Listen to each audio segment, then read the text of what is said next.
There are hundreds of recipes out there for Fujifilm cameras, and a lot of these recipes are based on popular film stocks. For example, the Portra 400 recipe is based off the very popular Portra 400 film stock. Now there's a big debate out there on how well these recipes and film simulations match up to the actual film stock. So we're going to test it and see how close a film recipe is to the actual film stock. Now for this video, I'm going to be comparing the Ektar 100 film stock to the Ektar 100 recipe. There's a couple different Ektar 100 recipes out there. I'm going with the OWH Ektar 100. In my testing and experimenting, I thought this one looked closest to the prior film shots I've taken on Ektar 100, so I think it's going to make for the best comparison.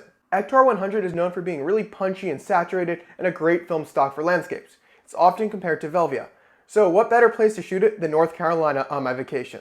I'll be heading to Carolina Beach, where I shot a roll of Kodak Gold there last year. As you can see, there's some really pastel colors, and it's going to be a great place to compare this Ektar recipe to the actual film stock. So for this comparison, on the digital side of things, I have my X100V with a fixed 35mm equivalent lens that goes to an f2, and on the analog side of things, I have my Canon AE1 program with a 28mm f2.8. So it's not going to be exactly the same, but I think you're really judging the colors, not necessarily the focal lengths, so it'll give you a good judge of how close the recipe is to the film stock. So let's head to North Carolina and shoot some photos.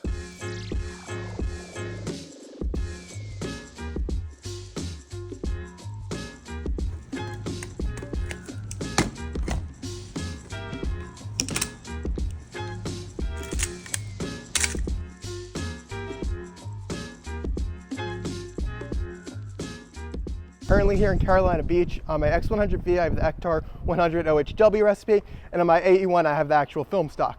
It's harsh light right now, it's around 2 p.m., so it'll be really interesting to see how the film compares to the actual digital sensor and see how the recipes line up. So let's take some photos. I'll be doing POV on my Insta360 One RS. You'll be able to see the viewfinder in the X100V, not in the film camera because I have to put it up to my eye, but let's take some shots and see how they compare. So on the X100V, I'll keep the ISO at like the base for the recipe, which is 320 to get the maximum dynamic range for the recipe. On the AE1, obviously I use the base ISO of the film stock, which is 100. I'll try to meter around 0 for each, so the exposure is going to be as similar as possible. So let's take some photos. Really like the kite in the sky over there. And obviously the photos aren't going to be exactly the same. On the AE1, I have a 28mm lens, and the X100V, it's equivalent to a 35, but that's not going to change, how the colors are reproduced between the recipe and the film stock. Because my shutter speed can go higher on the X100V, I'm finding my settings aren't exactly the same, but as I said, I'm keeping my exposure right at, 0 in the meter, so it should be an equal exposure between the two, at least in theory, and let's hope it works that way. Obviously, when you're shooting film and digital, it's not going to be exactly the same, but you're working with what you have. It's interesting, I thought I'd notice a bigger difference between the two focal lengths, and it's a little wider on the film camera with the 28mm, but not nearly as wider as expected it to feel. All right, let's see, we got some nice leading lines over here. I think it'll make for a really cool shot. Exposure may be a bit tricky, just because how much darker the gazebo is. All right, it's the one time of year where I actually wake up to shoot sunrise. Once again, I got the A1 with Ektar 100. I've got the X100V with the Ektar 100 recipe. It already looks like it's gonna be a good sunrise, so let's shoot some photos and compare. I just got to the beach, obviously. It's still a little dark for Ektar 100, but you can see the lights starting to come through on the sunrise. It looks like it'll be a good one. I mean, just to get an image, I'm at a shutter speed of 4 seconds on the A1, which is a bit much to handhold, especially for a film camera.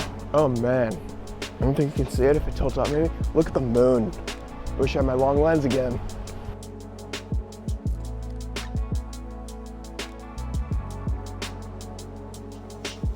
All right, this boat out there looks really cool. Let's see if I can get it. It's a little far, but it just gives some nice, a little bit more context to what you're seeing. So just the shooting experience isn't something I planned on talking about, but it's definitely something that feels very different when going to the X100V to shooting film. It's a different mindset. You have to think differently about your exposure. Just a very different experience.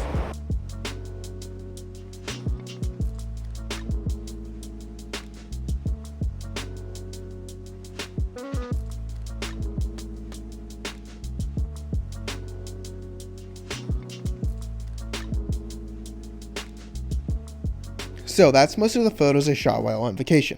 I'm going to put some of the ones I haven't shown yet on the screen as I share my concluding thoughts. I was actually really impressed with how close the recipe was to the film stock. The recipe definitely captured the Ektar feeling, but it's not perfect. I think I could have gotten the recipe closer, but I messed up. The recipe has two options for white balance: auto or shade. Shade gives a warmer look, and that's the one I chose because I thought it would be closer, but in hindsight, I think if I went with auto, the shots would have been much closer. The X100V was just a bit more yellow and a bit less blue, and I think auto white balance would have yielded closer results to the actual film stock. So, final thoughts. The recipe was close but not perfect. With slight tweaks to the JPEG in post, you could get your photos to look almost identical. The recipe gets you 90 to 95% of the way there. It just needs a little bit more to get that identical Ektar 100 look. I do think it's important to stress that some recipes only mimic film stocks in certain conditions. I do think the OWH Ektar recipe is one of the most accurate ones I've seen because it gets so close in multiple different lighting conditions, not just one. I want to thank Ovid, I hope I'm pronouncing your name right, for making such a great recipe. You should definitely check out his others. I'll link them in the description below. Do you think the recipe and the film stock looks similar? Did you prefer the film or the recipe? Why? Let me know in the comments below. Thanks for watching, and go take some photos.